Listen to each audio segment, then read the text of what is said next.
Let me tell you something that will disturb you, and it should. The person you were yesterday must die today, not metaphorically, not eventually, today, right now.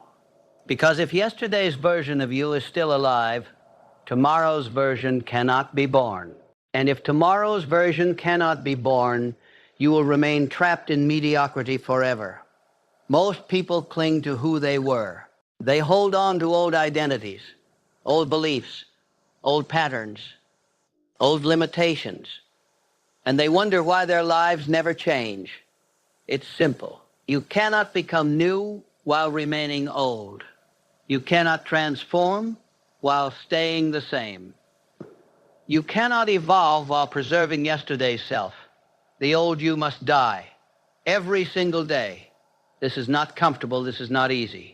This is terrifying, because death, even symbolic death, triggers our deepest fears. But let me tell you the truth. The fear of death is keeping you from life. Real life, full life, extraordinary life.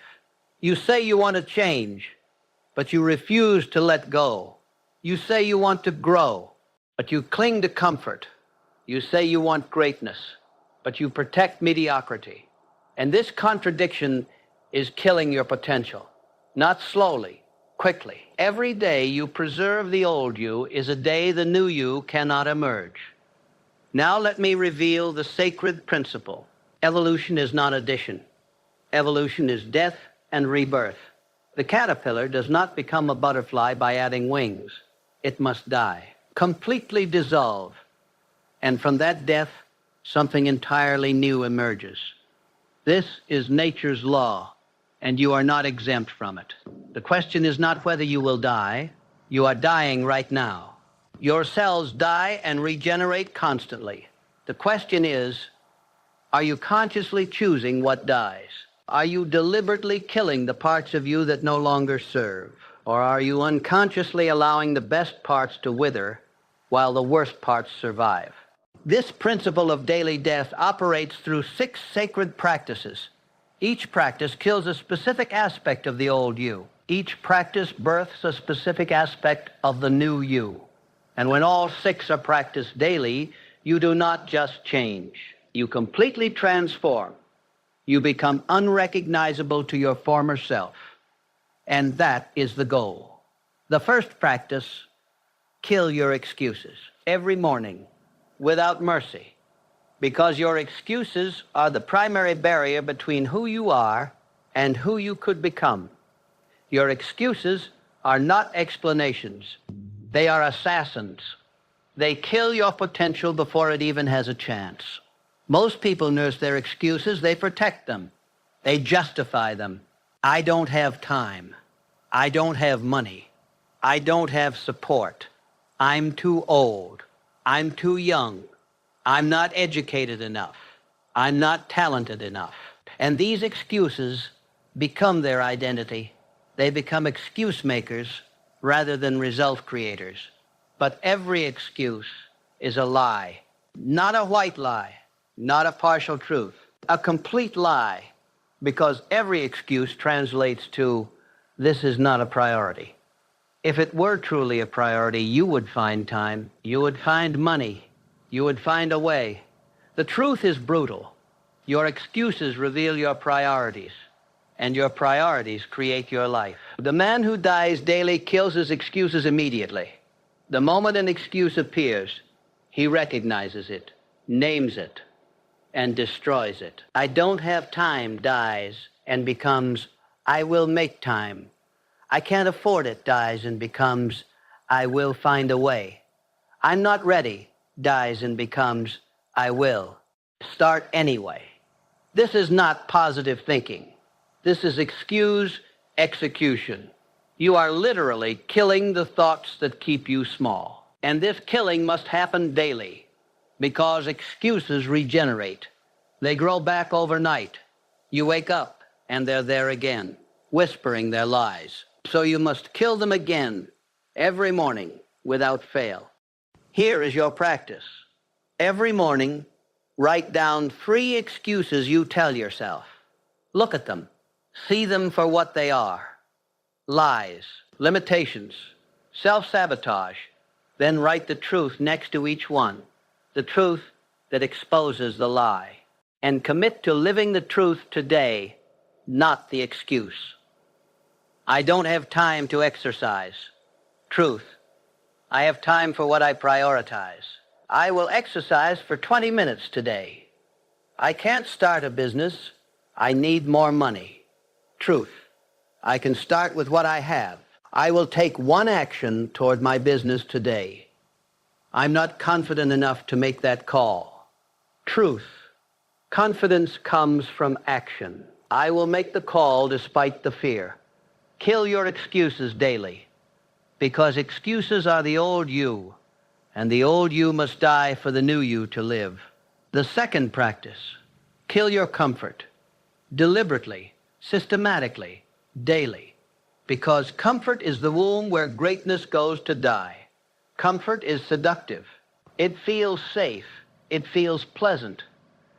But it is a slow poison that numbs you into mediocrity.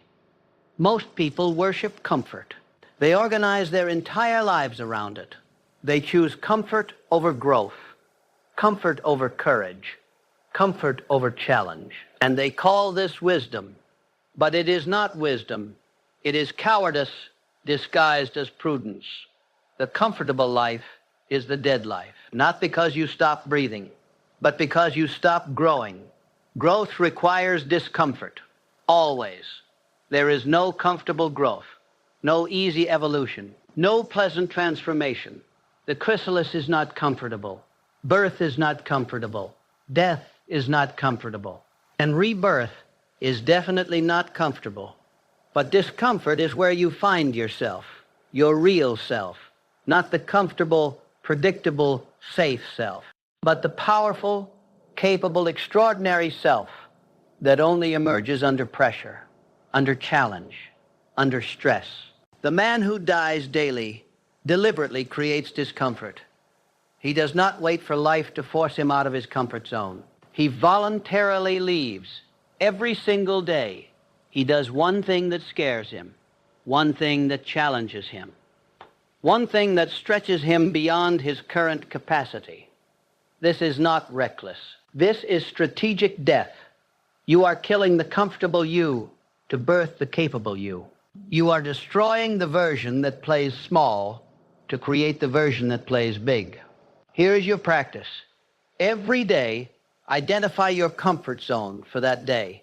What feels safe, what feels easy, what requires no courage. Then deliberately step outside it. Make the call you're avoiding. Have the conversation you're postponing. Take the action you're fearing. The discomfort is not punishment. It is growth. Every time you choose discomfort over comfort, you kill a small piece of the old you, the weak you, the scared you, the limited you, and you birth a small piece of the new you, the strong you, the brave you, the unlimited you. Do this daily, without exception, because the moment you return to permanent comfort is the moment you stop evolving. And when you stop evolving, you start dying. Not the productive death that leads to rebirth, but the permanent death of your potential. Kill your comfort, die to safety, and live in growth.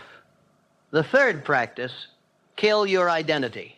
This is the most terrifying practice, because identity is what you believe yourself to be. And to kill it feels like actual death, but it is the most necessary death, because your identity is a prison, and you must escape to become free. Most people cling to their identity. I am this type of person. I am not that type of person. I am introverted. I am bad with money. I am not creative. I am not a leader. And these identity statements become self-fulfilling prophecies. You become what you believe you are, and you refuse to become what you believe you are not. But these identities are lies, not truths, not facts, just stories you've told yourself so many times you believe them. And these stories limit you more than any external obstacle ever could, because external obstacles can be overcome. But internal identity is harder to escape because you think it's you, but it's not you. It's just a story. The man who dies daily kills his identity regularly. He does not allow yesterday's identity to define today's possibilities. Yesterday he was not a runner. Today he runs. Yesterday he was shy. Today he speaks. Yesterday he was poor. Today he builds wealth. The old identity dies. The new identity is born. This requires brutal honesty. You must look at every "I am" statement you make and question it. Is this really me, or is this just a story I've been telling? Most of the time, it's just a story, and stories can be rewritten. Here is your practice. Identify one limiting identity statement you hold about yourself. Something like, "I am bad at public speaking," or "I am not a morning person," or "I am terrible with technology." Today, act in direct contradiction to that identity. If you say, "I am not a morning person," wake up early and own the morning. If you say, "I am bad at public speaking," speak publicly, even if it's just in a meeting. If you say, "I am terrible with technology," learn one new technical skill today. Every action that contradicts your limiting identity kills that identity. And every death of a limiting identity births a new, empowering identity. You are not killing your true self. You are killing the false self, the limited self, the story self, to reveal the unlimited self that was always there. Die to who you think you are and become who you're capable of being. The fourth practice, kill your attachments, not your relationships, not your values, but your attachments. Your need for things to be a certain way, your requirement for specific outcomes, your dependence on external validation, your addiction to comfort, certainty, and control. Most people are enslaved by attachments. They need things to go their way. They need people to approve. They need outcomes to be guaranteed. They need life to be predictable. And when life refuses to comply, and it always does, they suffer, they resist, they break. Attachment is suffering. The Buddha taught this thousands of years ago, and it remains true today. Every attachment is a chain. Every need is a weakness. Every requirement is a vulnerability. And these chains keep you from flying. The man who dies daily practices detachment. Not indifference, not apathy, but detachment. He desires, he acts, he pursues, but he does not attach. He prefers outcomes, but does not require them. He enjoys possessions, but does not need them. He appreciates approval, but does not depend on it. This creates incredible freedom. When you are not attached, you cannot be controlled. When you do not need, you cannot be manipulated. When you do not require specific outcomes, you cannot be disappointed. You flow with life rather than fighting it. Here is your practice. Identify one attachment you hold, something you think you need. Maybe it's approval from a specific person. Maybe it's a specific outcome for a project. Maybe it's a possession you fear losing. Today, practice letting go. Mentally release it. If this happens, great. If it doesn't, I'm still okay. If they approve, wonderful. If they don't, I approve of myself. If I keep this, I appreciate it. If I lose it, I will be fine. This mental release kills the attachment. And when the attachment dies, fear dies with it. Because all fear comes from attachment. You fear losing what you're attached to. But when you're attached to nothing, you fear nothing. And when you fear nothing, you are free. Die to your attachments and live in freedom. The fifth practice, kill your past. Stop living there. Stop replaying it. Stop being defined by it. Because the past is dead, it only lives in your memory. And every moment you spend in the past is a moment stolen from your present and your future. Most people are prisoners of their past. Past failures define their present. Past trauma dictates their future. Past mistakes create perpetual guilt. Past victories create complacency. And they remain stuck, unable to move forward because they're anchored in what was. But the past has no power except the power you give it. Every memory is just a thought. And thoughts can be changed, released, or transformed. The past cannot hurt you. Only your relationship with the past can hurt you. The man who dies daily kills his past regularly, not through denial, not through suppression, but through conscious release. He acknowledges what happened. He extracts the lesson, and then he lets it go. He refuses to carry yesterday into today. Past mistakes, acknowledged, learned from, released. Past trauma, processed, healed, released. Past failures, analyzed, lesson extracted, released. Past victories, appreciated, but not clung to. Because clinging to past victories is as limiting as clinging to past failures. Here is your practice. Every night, practice the death ritual for your past. Review your day. What happened? What did you learn? What can you extract? Then release it. Today is complete. It is dead. Tomorrow is new. I enter tomorrow unburdened by today. Write this if you need to. I release today, all of it, the good, the bad, the victories, the mistakes. I let it die, and I prepare to be reborn tomorrow. This nightly death of the day creates daily rebirth.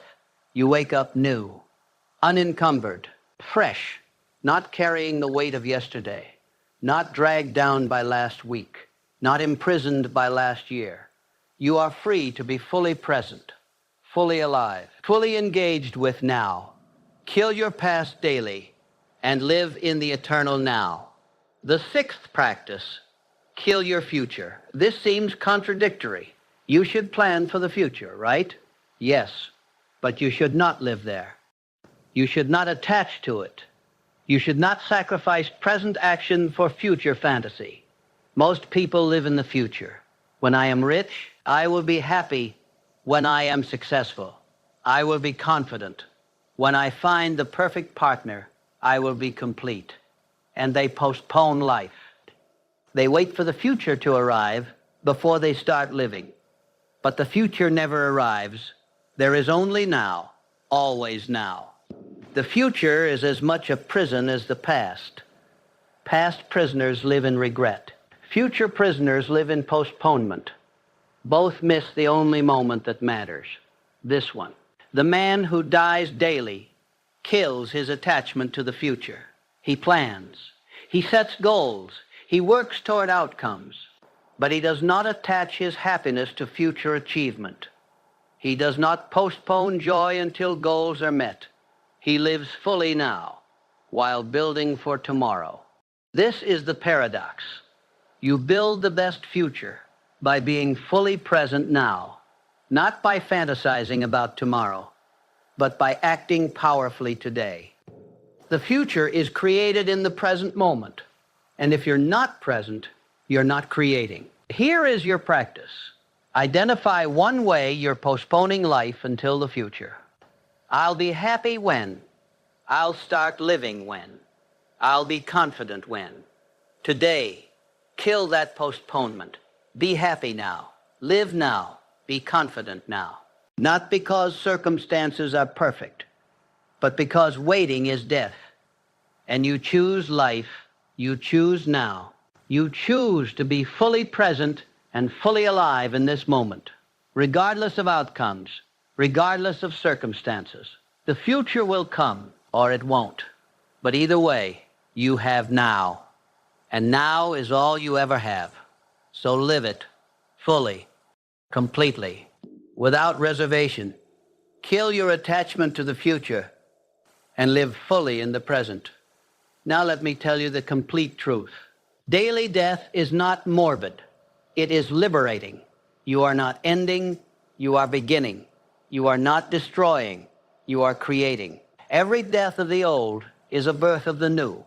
But most people never experience this liberation because they refuse to die.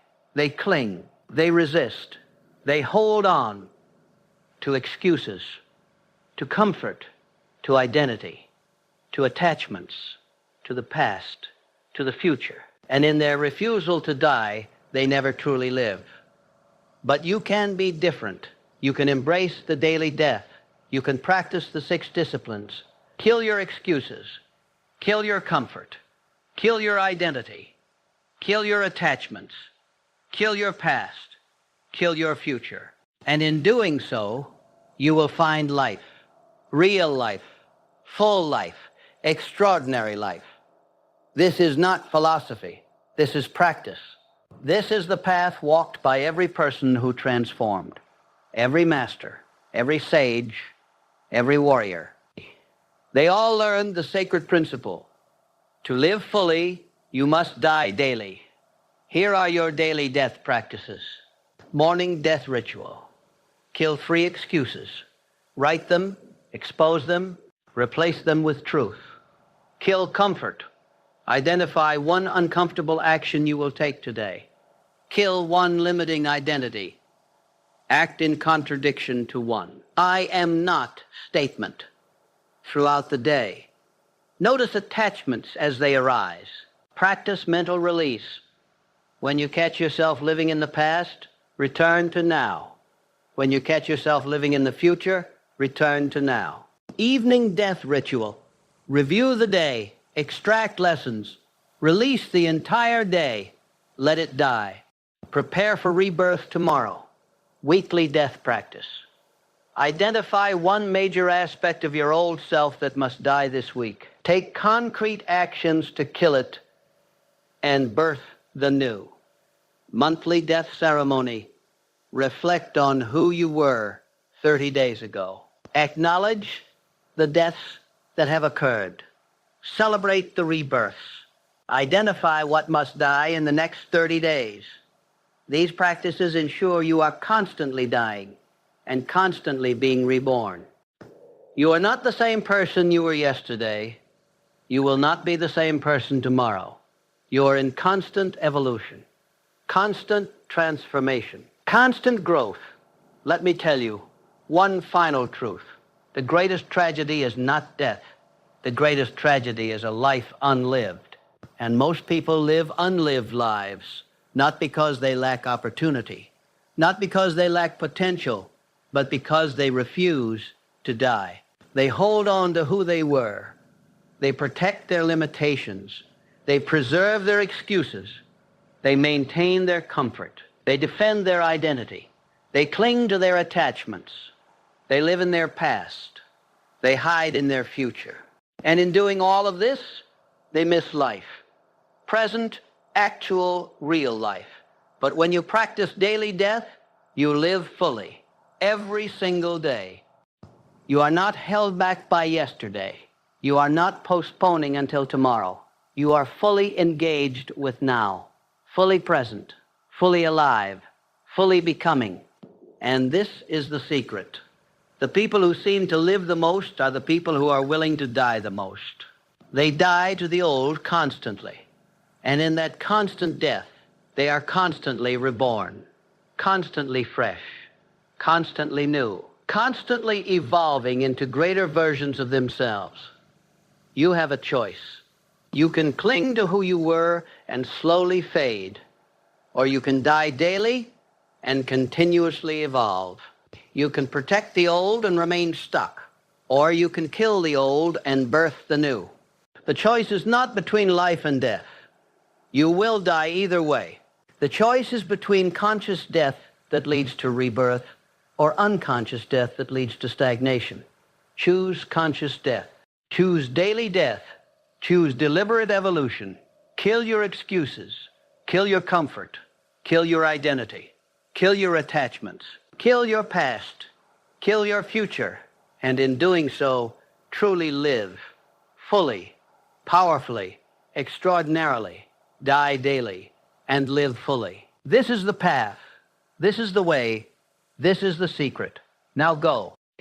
Begin your daily death and watch yourself be reborn into someone unrecognizable to your former self, someone powerful, someone free, someone fully alive. Die daily to live fully. This is not the end. This is the beginning.